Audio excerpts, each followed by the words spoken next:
नफ़रत तो शायद बहुत छोटा शब्द है जो मुझे उससे थी। अगर मेरा बस चलता तो मैं उसके टुकड़े टुकड़े करके कुत्तों को खिला देती। जो कुछ मेरी आंखों ने देखा था और मेरे कानों ने सुना, मैंने तय कर लिया था कि उसे नहीं छोड़ूंगी। वह इंसान बहुत ही शातिर टाइप का इंसान था, इसलिए मुझे मजबूरन वह सब करना पड़ा जो मैं करना नहीं चाहती थी। मैंने जो चाल चली थी वह शायद उसकी ज़िंदगी बर्बाद करने के लिए चली थी, लेकिन उसकी ज़िंदगी के साथ साथ मेरी ज़िंदगी भी बर्बाद हो गई थी। काश उस समय मुझे पता होता मेरा यह कदम खुद मुझे भी आग में धकेल देगा, तो मैं यह कदम कभी ना उठाती।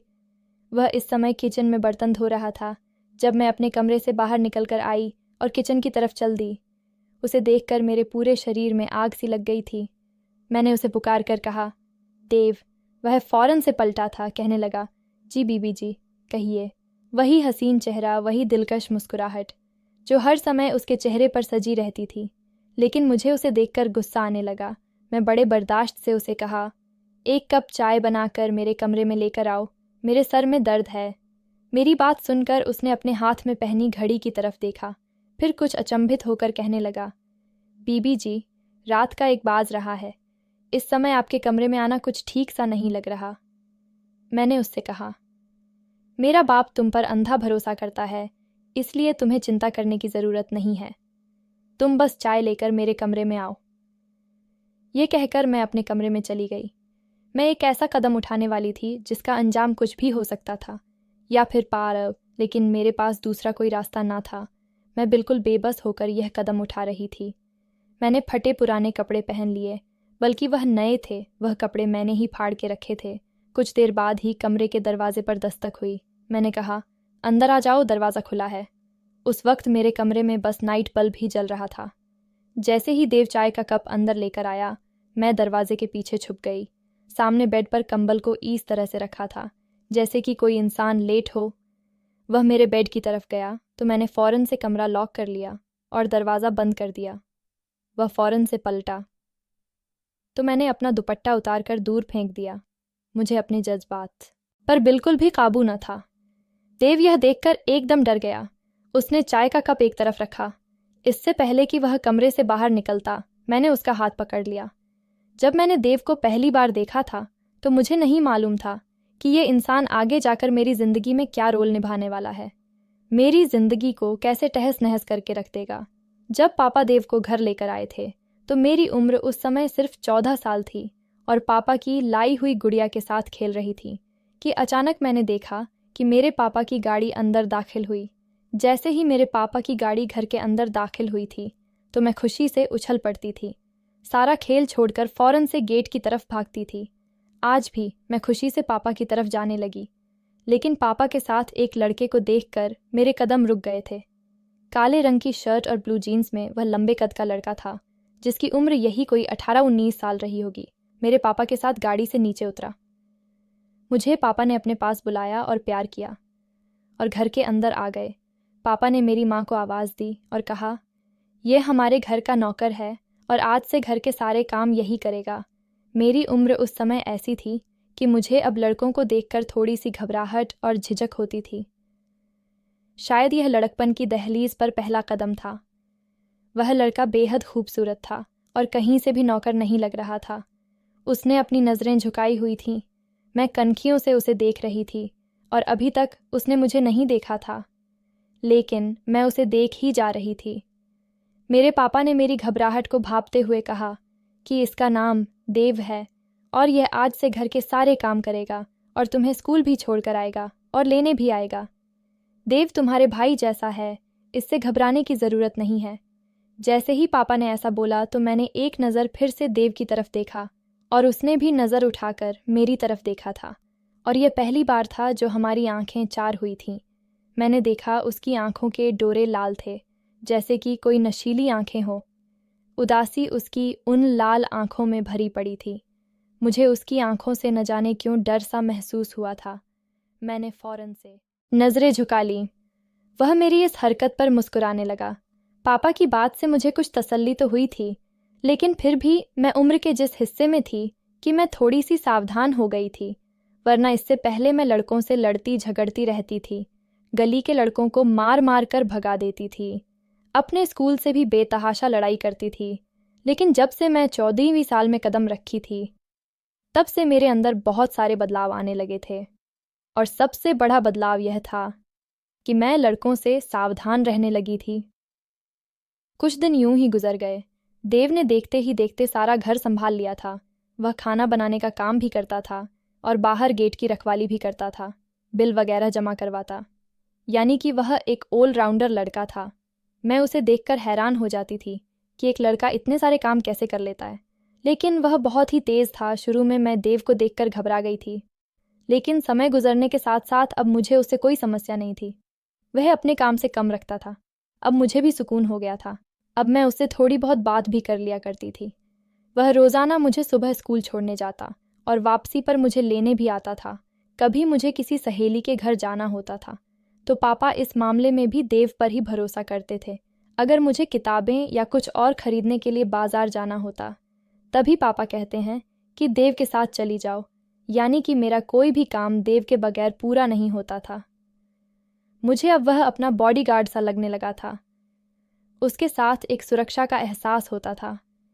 एक बार मैं स्कूल की छुट्टी के वक्त जैसे ही मेन गेट से बाहर आने लगी, मेरे पीछे खड़े लड़के ने मुझे धक्का दे दिया और खुद आगे बढ़ गया। मैं सड़क पर गिर गई। मेरे सर पर चोट भी लग गई। यह देखकर देव को इतना गुस्सा आया कि उन लड़कों को उसने पीट के रख दिया। कहने लगा, तुम होते कौन हो जो तुमने रिया को धक्का दिया। मैं अपना दर्द भूलकर उस लड़के को देखने लगी थी जिसे देव ने मार मार का लहूलुहान कर दिया था। मैं उठकर देव के पास आई। मैंने कहा, छोड़ो उसे, क्या जान से मार डालोगे? वह कहने लगा, हाँ, जान से मार डालूंगा उसे जो तुम्हें तकलीफ पहुंचाएगा। वह उस वक्त बहुत गुस्से में था, इसलिए मैं चुप हो गई। मेरे मामले में वह ऐसा ही था। कोई मेरी तरफ आंख उठाकर भी देख ले तो देव उसे यूं घूरता जैसे नज़रों ही नज़रों में मार डालेगा। मुझे कभी कभी अपने पापा का देव को घर रखने का फैसला ठीक ही नहीं लगता, जितना पापा देव को पसंद करते थे। मेरी माँ देव को एक आंख नहीं पसंद करती थी, सिर्फ इसलिए कि वह पापा का खास बंदा था। पापा खुद उसे न जाने कहाँ से लेकर आए थे।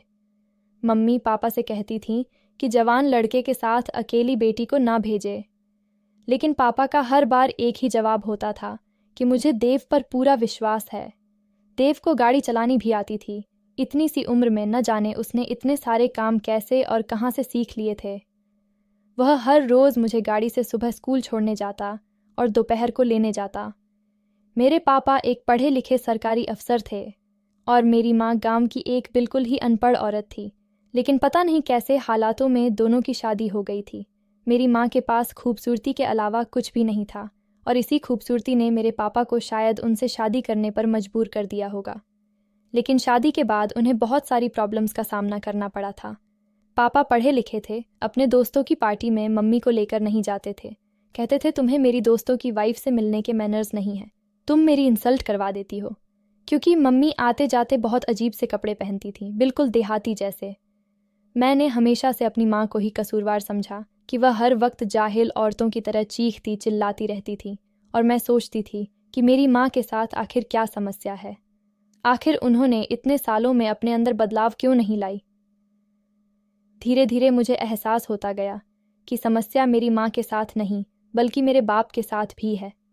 मेरे पापा गांव से पढ़ लिख कर निकले थे और सरकारी अफसर बन गए और उनकी ज़िंदगी ऐसे ही थी जैसे सरकारी अफसर की होती है।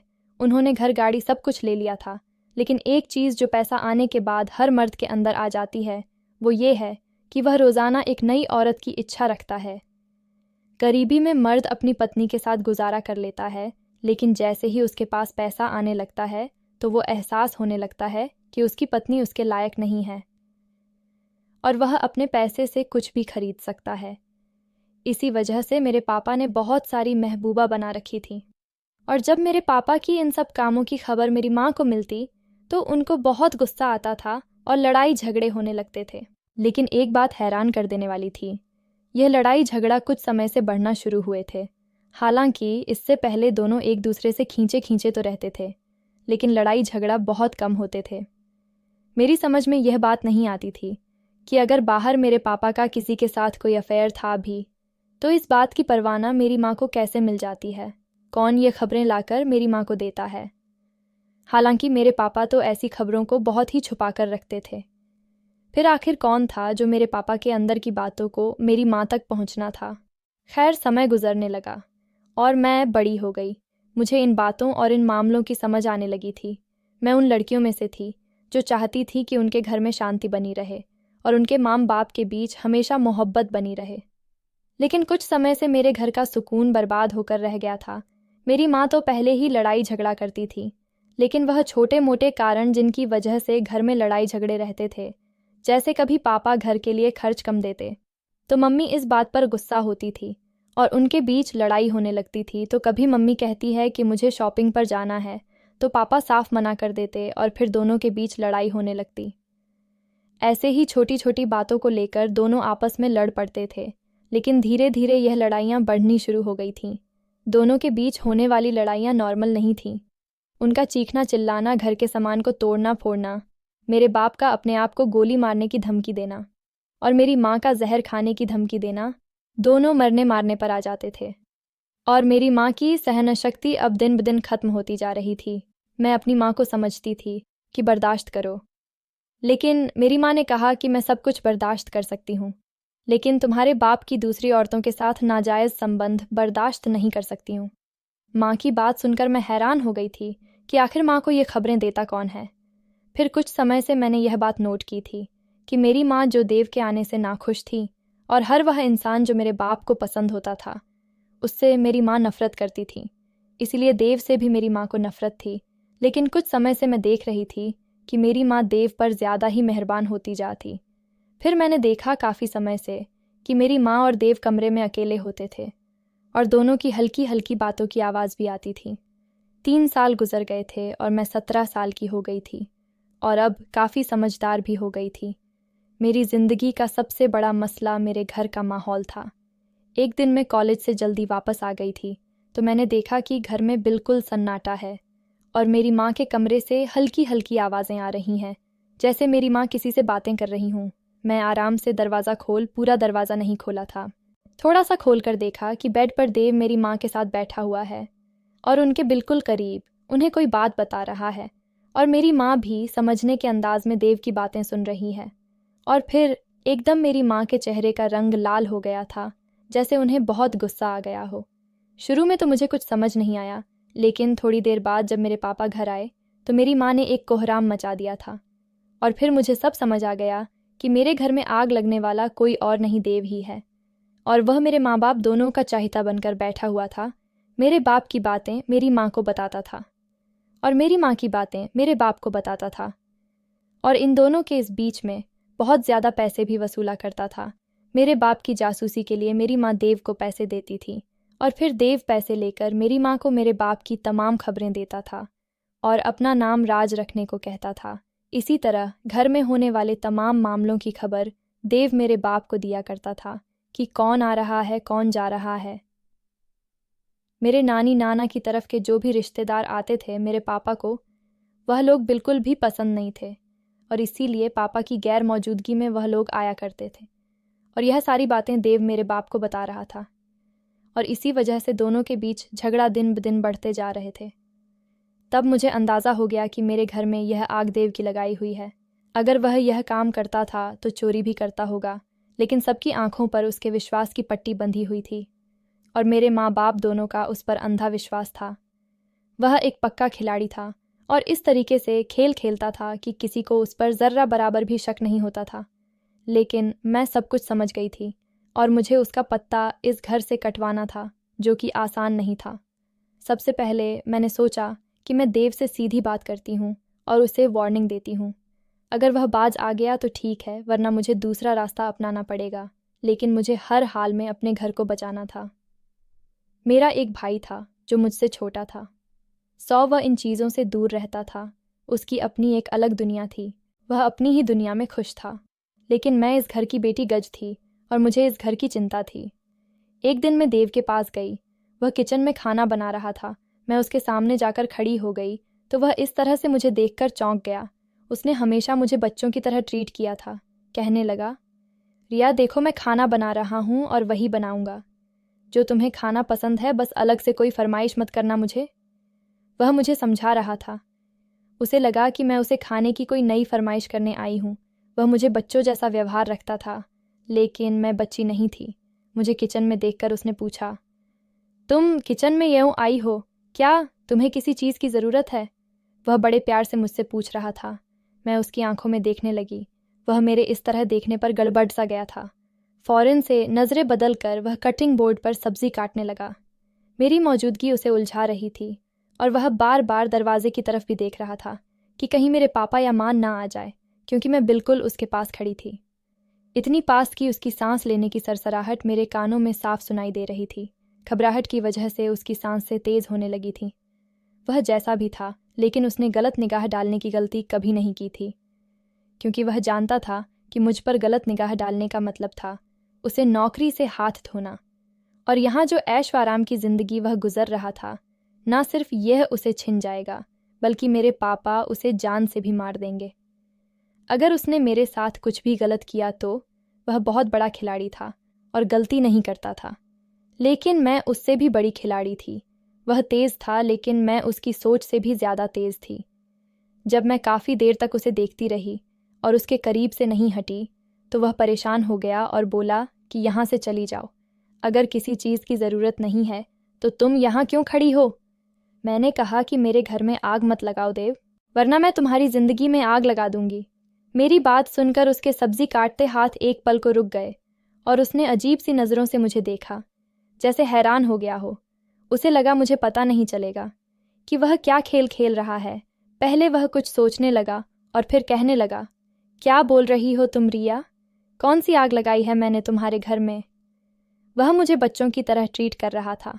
वह मुझे शुरू से ही तुम कहकर पुकारता था, सब घर वालों की तरह। मैंने कहा कि तुम मेरे नौकर हो, तुम्हें इतना हक नहीं है कि मुझे मेरे नाम से पुकारो, कब मुझे मैडम या बीबी जी कहकर बुलाया करो। तुम नौकर हो और अपनी औकात में रहो। मुझे लग रहा है कि इस घर में अगर तुम अपनी औकात भूल गए हो तो मुझे तुम्हारी औकात तुम्हें दिखानी पड़ेगी। मेरी बातें उसे किसी आरी की तरह काट रही थीं। उसने मुझे बस एक नज़र उठाकर देखा और मैंने साफ महसूस किया कि उसकी आंखों में दर्द समय हुआ था। उसकी आंखों के कोने भी गीले थे, लेकिन मुझे फ़र्क नहीं पड़ता था। वह जो काम कर रहा था मेरे माँ बाप में लड़ाई करवाने का, वह मैं हरगिज़ बर्दाश्त नहीं कर सकती थी। उसने फिर मुझे वहाँ से जाने का कहा, लेकिन मैं टस से मस न हुई। जब उसने देखा कि मैं जाने को तैयार नहीं हूँ तो वह खुद वहाँ से जाने लगा, तो मैंने उसका रास्ता रोक लिया। उसके सामने आकर खड़ी हो गई। वह वापस अपनी जगह पर आया और गुस्से से सब्जी काटने लगा। अब वह बिल्कुल भी मेरी तरफ नहीं देख रहा था। ऐसा रिएक्ट कर रहा था जैसे उसने मुझे बिल्कुल ही इग्नोर कर दिया हो। वह मुझे पूरी तरह नज़रअंदाज करके अपने काम में लग चुका था, लेकिन मैं इतनी आसानी से उसका पीछा छोड़ने वाली नहीं थी। मैं सीधा उसका गिरेबान पकड़ लिया और उसे कहा कि आज के बाद अगर मेरे माँ बाप के बीच कोई झगड़ा करवाया तो मुझसे बुरा कोई नहीं होगा। वह अपनी गिरेबान छुड़ाने की कोशिश कर रहा था और मैं छोड़ नहीं रही थी। इतने में उसका हाथ उठ गया। उसने अचानक ही मेरे मुंह पर थप्पड़ मार दिया। मेरे हाथ से उसका गिरेबान छूट गया था।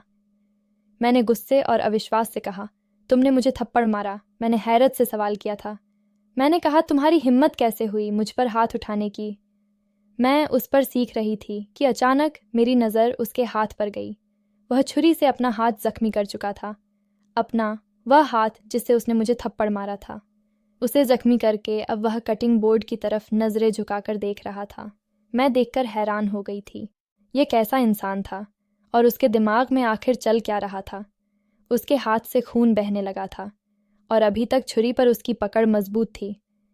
कहने लगा, इसी हाथ से तुम्हें मारा था, इस हाथ को सजा दे दी, अब खुश।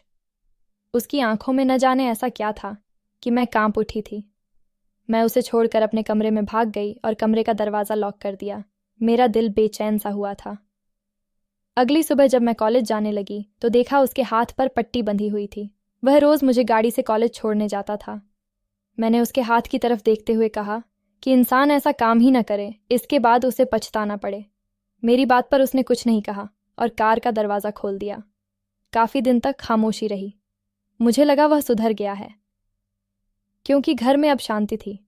काफ़ी दिन से मेरे माँ बाप के बीच भी कोई झगड़ा नहीं हुआ था, सब ठीक जा रहा था। लेकिन एक दिन अचानक बहुत बड़ा झगड़ा हुआ।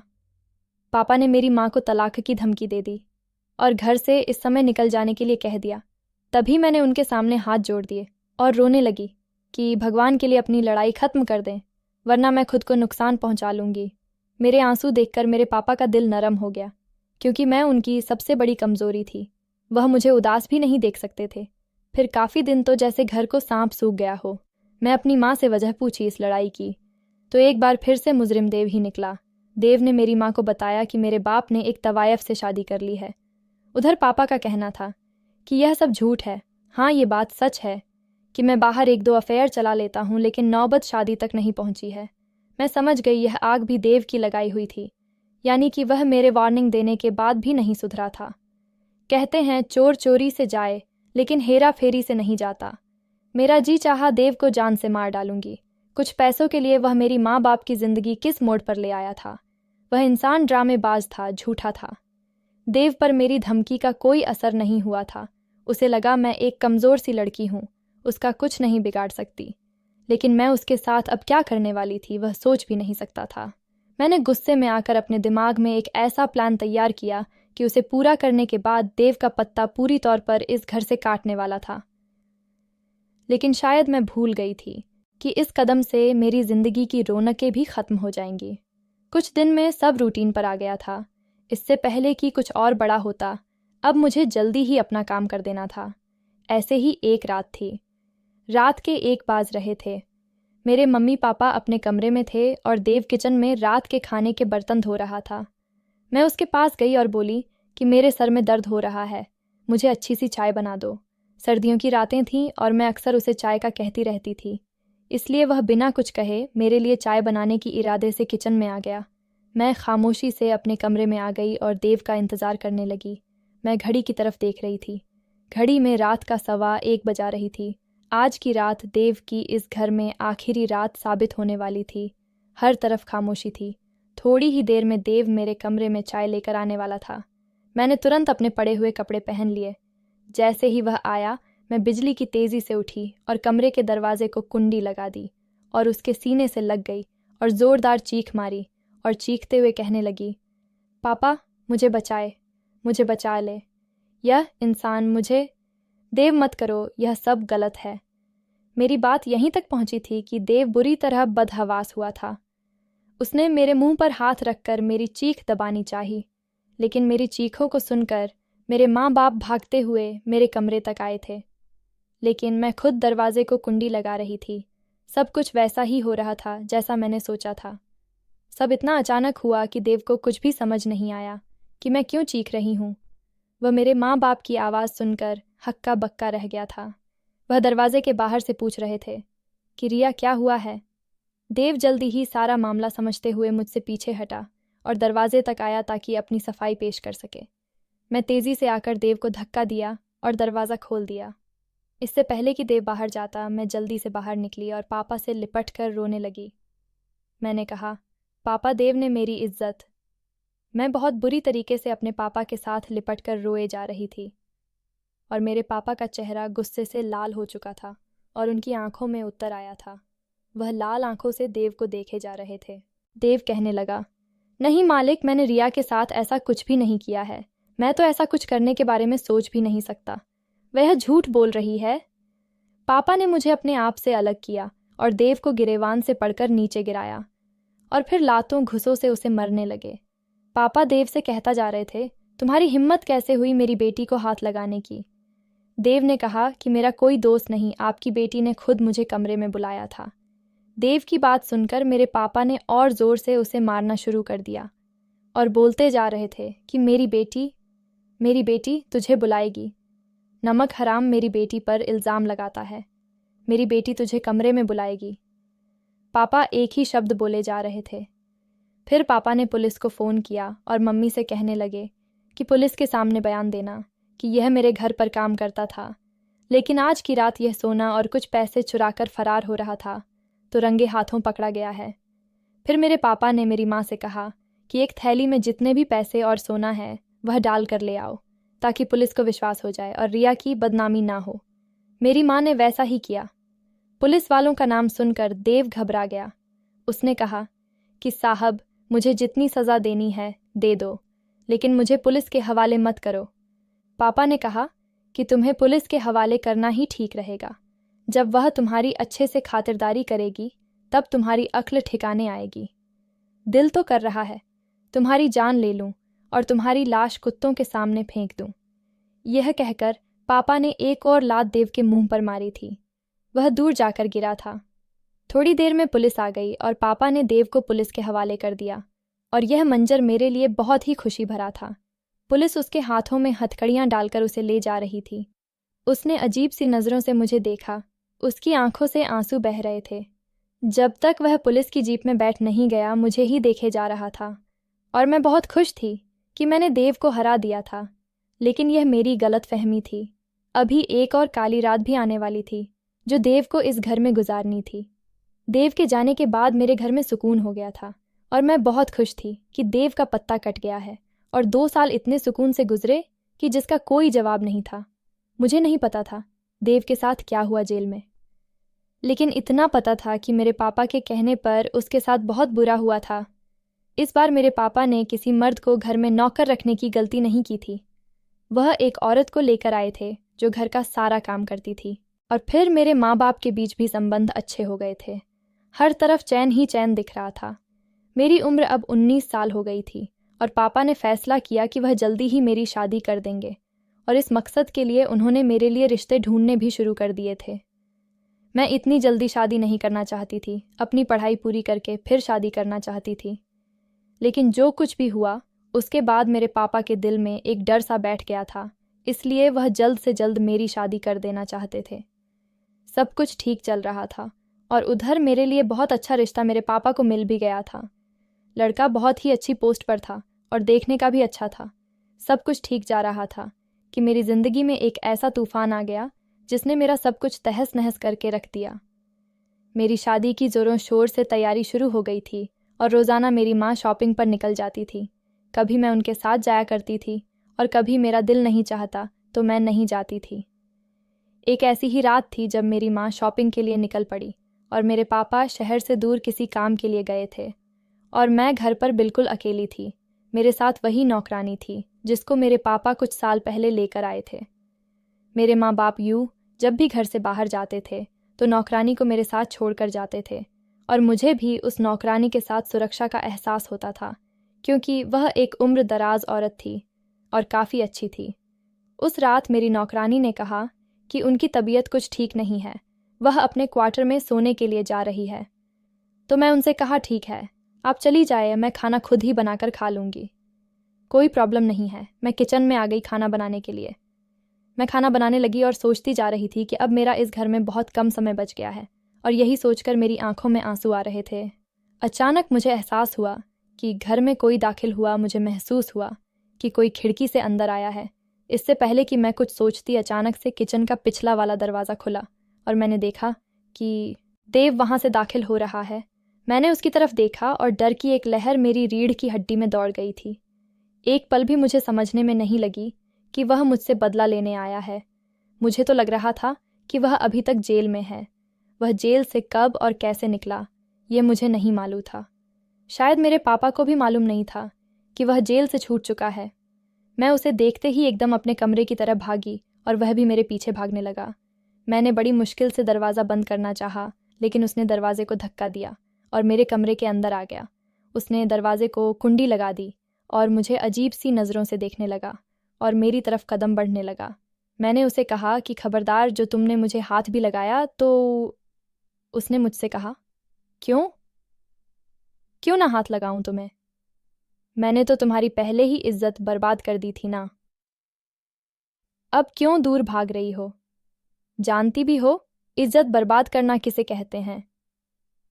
तुम्हारी वजह से पुलिस ने मेरे शरीर का कोई ऐसा हिस्सा नहीं छोड़ा है जहां जख्मों के निशान ना हो। तुम्हारी वजह से पुलिस ने मेरी ऐसी हालत की है कि मैं उठने और चलने फिरने के भी काबिल नहीं रहा। तुम्हारी वजह से मेरी माँ। इतना कहते कहते उसकी आंखों से आंसू बहने लगे जिन्हें उसने बेदर्दी से साफ कर लिया। काफ़ी समय तक तुम्हारी वजह से मेरा रोज़गार भी चला गया। तुम्हारी वजह से मेरी पूरी ज़िंदगी बर्बाद हो गई और मैं मुजरिमों की लिस्ट में शामिल हो गया। आज से मैं ना ही तो इतना ख़तरनाक मुजरिम था, सी और ना ही बनना चाहता था, लेकिन तुमने मुझे क्या से क्या बना दिया। मेरी छोटी सी गलती की मुझे जानती बड़ी सज़ा दे दी और मैं एक पेशेवर मुजरिम बन गया। और अब वही मुजरिम तुम्हारे सामने है। तुम मेरी कसूरवार हो। एक बार भी तुमने मुझे यह नहीं पूछा कि मैं तुम्हारे माँ बाप के साथ जो किया वह आखिर क्यों किया। एक बार मुझसे पूछती तो तुम्हें सच बता देता। तुम नहीं जानती तुम्हारी वजह से मैंने क्या क्या खो दिया है, लेकिन मैं छोड़ूंगा तुम्हें भी नहीं। जिस बात का ख्याल भी मुझे पाप लगता था, तुमने उसी का मुंह पर इल्ज़ाम लगाया था। लेकिन आज मैं तुम्हारे साथ वह सब कुछ करूंगा जिसका तुमने मेरे ऊपर इल्ज़ाम लगाया था। ऐसा कहते हुए उसने मेरे कंधों से मेरा दुपट्टा खींच कर फेंक दिया और मुझ पर धक्का दे दिया। मैं रोने लगी, उसके हाथ जोड़कर विनती करने लगी, कहने लगी, भगवान के लिए मेरे साथ ऐसा मत करो। कुछ ही दिन बाद मेरी शादी है। यह सुना था। वह तो जैसे पागल सा हो गया था। उसने कहा, तुम शादी करके आबाद होना चाहती हो और मुझे तुमने बर्बाद कर दिया है, लेकिन मैं तुम्हें भी आबाद नहीं होने दूंगा। यह कहकर उसने मुझसे उस रात का बदला ले लिया था और फिर वहाँ से चला गया। मेरी माँ शॉपिंग के बाद अपने भाई के घर चली गई थी, इसलिए उन्हें वापस आने में देर कर दी। मैं तबाह बर्बाद हो चुकी थी। वह मेरी पूरी दुनिया उजड़ कर वहाँ से चला गया था। मैं बेजान शरीर के साथ ज़मीन पर पड़ी रही और जब तक पड़ी रही जब तक मेरी माँ और मेरे पापा घर नहीं आ गए थे। और फिर मुझे इस हालत में देखकर वह जैसे पत्थर के हो गए थे। उन्होंने मुझसे पूछा कि तुम्हारी यह हालत किसने की है, तो मैंने रोते हुए देव का नाम लिया। ये सुनकर मेरे पापा को सदमा लगा और मेरी माँ चीखें मारकर रोने लगी। ये था एक शैतान लड़के को अपने घर में लाने का अंजाम। जिस घर में जवान बेटियां हों उस घर में मर्द नौकर रखना ही नहीं चाहिए। लेकिन मेरे माँ पापा की आंखों पर तो देव के यकीनी की पट्टी बंधी हुई थी। और मेरे पापा और माँ जो उस इंसान की बातों में आकर अपना सब कुछ तबाह कर चुके थे। घर का सुकून तो वैसे ही बर्बाद हो गया था। वही इंसान जिसे घर की रखवाली के लिए वह लोग रखे थे, वही उनकी इज्जत का लुटेरा निकला और उनके घर के सुकून के साथ साथ उनकी इज्जत को भी खराब कर गया। काफ़ी दिनों तक मेरे माँ बाप को इस बात का सदमा था और वह सोच रहे थे कि आखिर देव जेल से बाहर आया कैसे। मेरी शादी के दिन करीब आ रहे थे और मेरे माँ बाप के चेहरे ऐसे थे जैसे उन पर कोई साया हो गया हो। मैं भी अपने कमरे में पड़ी रहा करती थी, ना कुछ खा रही थी ना पी रही थी। और मेरी माँ को इतना सदमा लगा कि वह मेरा ख्याल भी नहीं रख पा रही थी। मेरी माँ खुद अपना सर बंधे अपने कमरे में पड़ी रहती और इस हालत में उस बूढ़ी नौकरानी जिनका नाम सरला था और हम उसे सरला मौसी कहते थे, उन्होंने सारे घर को संभाला हुआ था। उसी ने मेरी माँ को हौसला दिया और मेरे माँ बाप को यह सलाह दी कि इस बात को राज रखें और खामोशी से बेटी को विदा कर दें। सरला मौसी ने हमारे साथ बहुत भलाई की। अगर वह औरत ना होती तो हम तीनों को कोई हौसला ना देने वाला था, लेकिन वह बहुत तजुर्बेकार थी और उसने मेरी माँ को भी संभाला और मेरे पापा को भी हौसला दिया और मुझे भी कहा कि इस सदमे से बाहर निकालो, वरना फिर बहुत बदनामी होगी। अब जबकि शादी होने वाली है तो बेहतर है इस बात को राज रखा जाए। मेरे माँ बाप ने मुझसे कहा कि तुम कुछ भी किसी से नहीं कहोगी और खामोशी से शादी कर लोगी और यह राज कभी नहीं खुलेगा। बेहतर यही है कि तुम्हारी इज्जत से शादी हो जाए। लेकिन ऐसा कैसे मुमकिन था? मेरे लिए तो पति से इतना बड़ा राज छुपाना मुमकिन ही नहीं था, क्योंकि जिस तरह से देव ने अपना गुस्सा मेरे साथ निकाला था, मैं वह दाग अपने पति से छुपा नहीं सकती थी। अगर वह इन जख्मों के बारे में मुझसे सवाल करता तो मैं उसे क्या जवाब देती? शादी तो दूर की बात, मेरा तो ज़िंदगी से ही दिल उठ गया था। मेरा बस नहीं चल रहा था कि मैं अपनी ज़िंदगी को ख़त्म कर दूं। लेकिन मैं मरकर अपने माँ बाप को और दुखी नहीं करना चाहती थी। मुझे इस कदर सदमा लगा हुआ था, लेकिन मुझे इतना ज़रूर पता था कि खुदकुशी करना बहुत बड़ा पाप है। मैंने अपने माँ बाप से कहा कि मुझे शादी नहीं करनी, लड़के वालों से इनकार कर दो। तो मेरे पापा ने मेरे सामने हाथ जोड़ दिया और कहा कि मेरी इज्जत का सवाल है, ये शादी खामोशी से कर लो, बात की बाद में देखी जाएगी। मैंने पापा से रोते हुए कहा कि मैं आज जहाँ पर हूँ वह सिर्फ आपकी गलत फैसले की वजह से हूँ।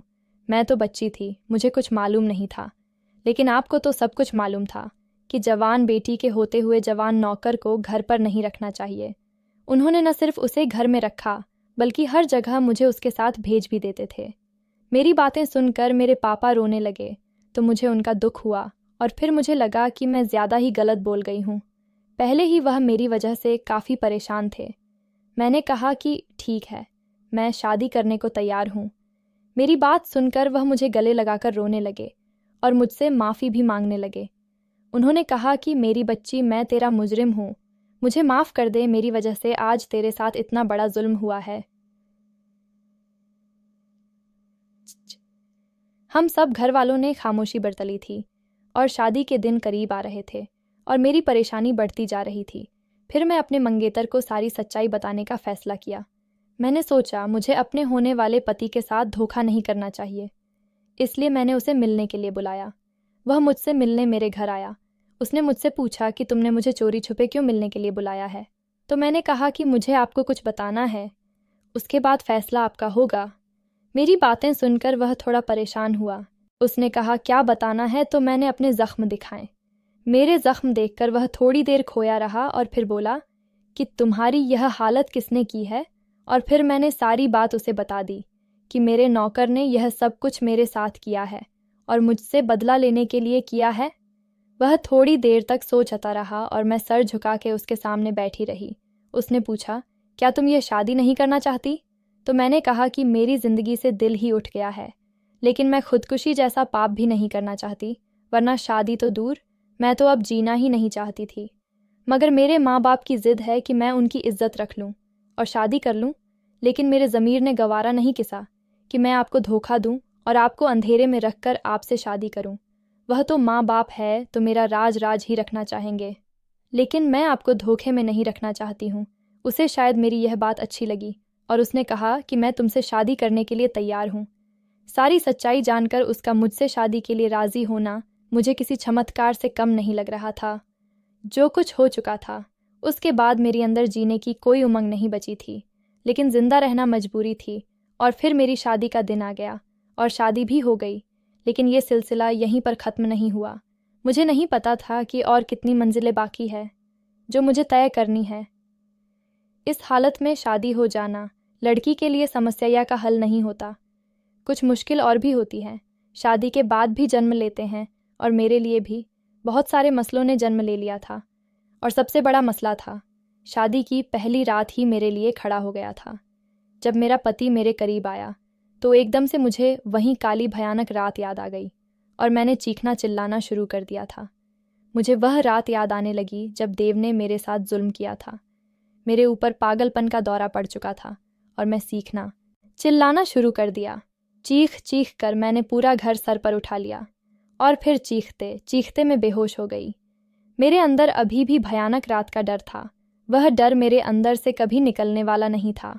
वह एक भयानक रात जो मेरा पीछा छोड़ने वाली नहीं थी। मेरे पति ने तो मेरे साथ भलाई की और सच्चाई को स्वीकार करते हुए मुझसे शादी की। यकीनन उसकी नीयत अच्छी थी। शायद उसके दिल में मेरे लिए भगवान ने दया डाल दी थी। लेकिन मेरी अपनी हालत इतनी ख़राब थी कि मैं कुछ भी अब बर्दाश्त करने की हालत में नहीं थी। दुनिया को लगता है कि एक लड़की इस तरह की जुल्म का शिकार हुई है, उसकी जल्द से जल्द शादी करना हर समस्या का हल होता है और माँ बाप वाले सोच ले हैं कि शादी के बाद लड़की नॉर्मल ज़िंदगी गुजार सकती है। लेकिन यह भूल है। जब मुझे होश आया तो मैं अपने ससुराल में नहीं थी बल्कि अपने मायके में थी। मेरे बेहोश होने के बाद मेरे माँ बाप को बुलाया गया था। मेरी सास ने मेरे माँ बाप से कहा कि तुम लोगों ने अपनी पागल बेटी को मेरे बेटे के साथ बांध दिया है।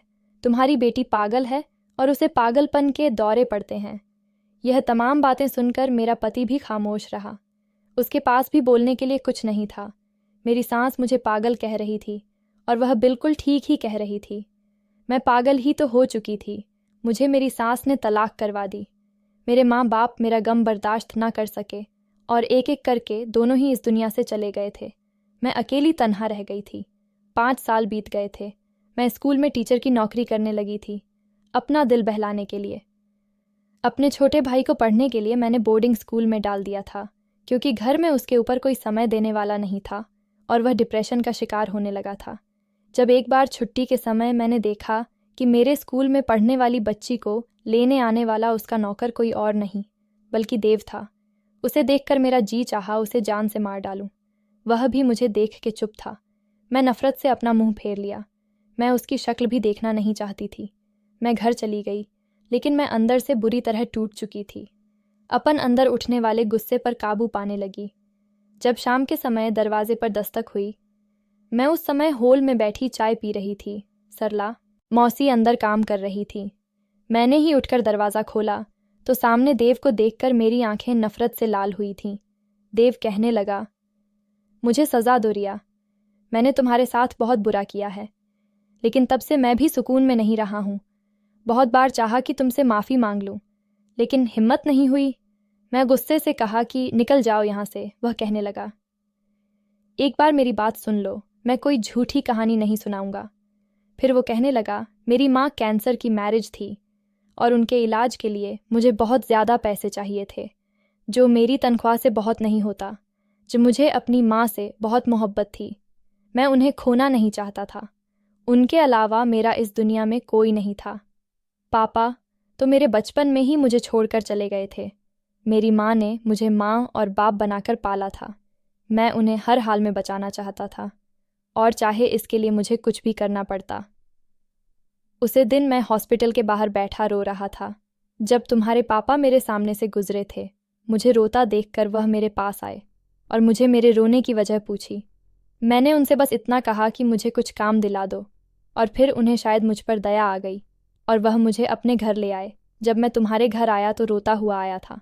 पहले मैंने पूरी ईमानदारी से काम किया था, लेकिन जब भी मैं तुम्हारी माँ से अपनी माँ की दवाओं के लिए पैसे मांगता तो वह मना कर देती। इसलिए जब मुझे ये अंदाज़ा हुआ कि तुम्हारे माँ बाप में मनमूटा ओ रहता है, तो मुझे यही ठीक लगा। अगर मैं दोनों को एक दूसरे के राज बताऊं तो मुझे दोनों तरफ से पैसे मिलेंगे। हाँ, मैं मानता हूँ मेरा तरीका गलत था, लेकिन तुम्हारे लिए मेरे दिल में बहुत इज्जत थी। पहली नज़र में ही तू मुझे बहुत अच्छी लगी थी। जैसे जैसे समय बीतता गया, तुम्हारे लिए मेरे दिल में फीलिंग बढ़ता ही गया था। तुम्हारे मामले में मैंने कभी गलत नहीं सोचा था। मैं नहीं जानता था ये जज्बा किया है, लेकिन मैं तुम्हें तकलीफ़ में नहीं देख सकता था। जब तुम्हें कोई तकलीफ़ होती थी तो मेरा दिल तड़पता था। जब तुम्हें अचानक ही उस दिन थप्पड़ मारा तो मुझे खुद पर गुस्सा आने लगा था, और मैंने अपना हाथ भी ज़ख्मी कर लिया था। और तब मुझ पर यह राज खुला कि मैं तो तुमसे मोहब्बत करने लगा हूँ। इसलिए मैं चुप चुप रहने लगा था, क्योंकि मैं अपनी औकात जानता था। लेकिन इस समय मेरी माँ की तबीयत बहुत ज़्यादा बिगड़ गई। मुझे पैसों की ज़रूरत थी, इसलिए मैंने फिर से झूठी बातों का सहारा लिया। मैं तुम्हारी माँ से कहा कि मैं मलिक का एक ऐसा राज बताऊंगा जो आपके लिए जानना बहुत ज़रूरी है, लेकिन इसके बदले में मुझे 2 लाख चाहिए। तुम्हारी माँ इस बात के लिए मान गई थी, लेकिन इस बार बात तलाक तक जा पहुंची थी। मगर मैंने सोच लिया था कि आगे से ऐसा नहीं करूंगा। लेकिन जो कुछ तुमने मेरे साथ किया, मुझे वह सब बर्दाश्त नहीं हुआ। मेरी माँ मेरे जेल जाने के बाद मर गई। वह अस्पताल में लावारिसों की तरह पड़ी रही, और फिर किसी ने लावारिस लाश समझकर अंतिम संस्कार कर दिया था। मैं अपनी माँ को अपने हाथों से अग्नि भी नहीं देता सका था, पर इसलिए जब मैं जेल से रिहा हुआ तो यह खबर सुनने को मिली कि मेरी माँ दुनिया से चली गई है, तो मैं एकदम गुस्से से पागल सा हो गया था, और उसी गुस्से की आग में तुमसे बदला लेने पहुंच गया। जो कुछ भी उसे समय मैं गुस्से में अंधा हो चुका था, लेकिन घर वापस जाकर मुझे जब अपनी गलती का एहसास हुआ तो मैं खुद को बहुत चोट पहुंचाया था। खुद को इस बात के लिए सज़ा दी कि मैं उस लड़की को तकलीफ़ पहुंचाई जिसकी ज़रा सी तकलीफ़ मुझे सहन नहीं होती थी। कई दिन घर से बाहर नहीं निकला था। तुम्हारी शादी और बर्बादी की खबर सुनकर मुझे अपने आप पर और भी बुरा लगने लगा। मैं रोज़ दूसरों की जाने वाली तकलीफ़ को सोच कर मरता हूँ। मुझे चैन नहीं मिलता। मैं कई सालों से सो नहीं पाया। मेरे कानों में तुम्हारी सिसकियाँ गूंजती हैं। वह मेरे सामने हाथ जोड़ रो रहा था। फिर कहने लगा, मैंने तुमसे बहुत मोहब्बत की है रिया, लेकिन कभी तुम्हें पाने की इच्छा नहीं की, इसलिए कि मैं खुद को तुम्हारे काबिल कभी समझता ही नहीं था। लेकिन अगर तुम मुझे माफ़ कर दो और मुझे मौका दो तो मैं तुम्हें इज्जत देना चाहता हूँ। तुम्हारी उदास ज़िंदगी में रंग भरना चाहता हूँ। मैं उसकी इस बात का कोई जवाब नहीं दिया, क्योंकि मेरे लिए यह मुमकिन नहीं था। कैसे उस इंसान को अपना लेती जिसने मुझे बर्बाद करके रख दिया था, जिसकी वजह से मेरे माँ बाप इस दुनिया से चले गए थे। मेरी पूरी ज़िंदगी बेरंग हो गई थी। वह अब भी मेरे सामने आंखों में आंसू ली खड़ा था। कहने लगा, रिया, मैं फिर आऊँगा। मुझे उम्मीद है अगली बार तुम मुझे इनकार नहीं करोगी। वह चला गया था और मैं कमरे में आ गई। मेरी गुजरी जिंदगी एक फिल्म की तरह मेरी आंखों के सामने घूम गई थी। आंखों से आंसू बहकर मेरा तकिया गिला करने लगे थे। कुछ ही सालों में मेरी जिंदगी में इतने दुख आए थे कि अब और कुछ सोचने समझने की शक्ति ही नहीं बची थी। इन्हें ख्यालों में डूबे पता नहीं कब सुबह हुई, पता ही नहीं चला। सरला मौसी अभी हमारे घर पर ही काम करती थी। उस समय भी सरला मौसी ने हम लोगों को संभाला था और आज भी वह देव की बातें सुन चुकी थी। सुबह मुझे नाश्ता देते हुए कहने लगी, रिया बेटा, मेरी बूढ़ी आंखों ने ये दुनिया देखी है और परखी है। मैं तुम्हें बस एक ही बात कहना चाहूँगी कि देव ने जो फैसला तुम्हारे ऊपर छोड़ है उसे सोच समझ कर लेना। अगर देव ने तुम्हारे साथ गलत किया था तो तुमने भी देव की जिंदगी में कम जहर नहीं खोला था। अगर देव की वजह से तुम्हारे माँ बाप मरे थे तो तुम्हारी वजह से देव की माँ भी मरी थी। जो भी फैसला करना सोच समझ कर करना। यह कहकर सरला मौसी चली गई थी। नाश्ते की प्लेट मेरे सामने पड़ी थी, लेकिन खाने का दिल नहीं कर रहा था। एक चुभन थी जो मेरे दिल में हो रही थी। शायद सरल मौसी ठीक कह रही थी। मैंने भी देव के साथ कुछ कम जुल्म नहीं किए थे। शायद मेरे किए की सज़ा ही भगवान ने मुझे दी थी। मैं 2 दिन तक सोचती रही और फिर इस नतीजे पर पहुंच गई थी। तीसरे दिन देव फिर आया था, इस उम्मीद के साथ कि मैं उसे मना नहीं करूंगी। वह मेरे सामने आंखों में उम्मीद लिए खड़ा था। मैंने देव से शादी के लिए हाँ कह दी। देव तो खुशी से उछल पड़ा। बहुत ही सादगी के साथ देव और मेरी शादी हो गई थी। देव का साथ पाकर और देव को यूं खुश देखकर पता नहीं क्यों दिल पर छाया हुआ एक बोझ सा उतर गया था। खुद को हल्का फुल्का महसूस कर रही थी। शायद मैंने भी देव के साथ कुछ कम गलत नहीं किया था और यह मेरी सज़ा थी कि मैं पल पल की मौत मर रही थी। देव को माफ़ करके और देव को अपनाकर मेरी सज़ा कम हो गई थी और मेरे दिल को सुकून आ गया था। देव मेरा किसी कांच की गुड़िया की तरह ध्यान रखता है। धीरे धीरे देव के लिए मेरे दिल में जो नफ़रत थी अब वह कम होने लगी थी और देव के लिए मेरे दिल में प्यार पनपने लगा था। शादी के बाद देव ने मुझे छुआ तक नहीं था और मैं भी अभी इस रिश्ते की शुरुआत नहीं करना चाहती थी। पहले मैं खुद को पूरी तरह इस रिश्ते के लिए तैयार करना चाहती थी और मुझे उम्मीद थी कि मैं जल्दी ही इस रिश्ते की शुरुआत करूंगी और पूरी सच्चाई के साथ करूंगी।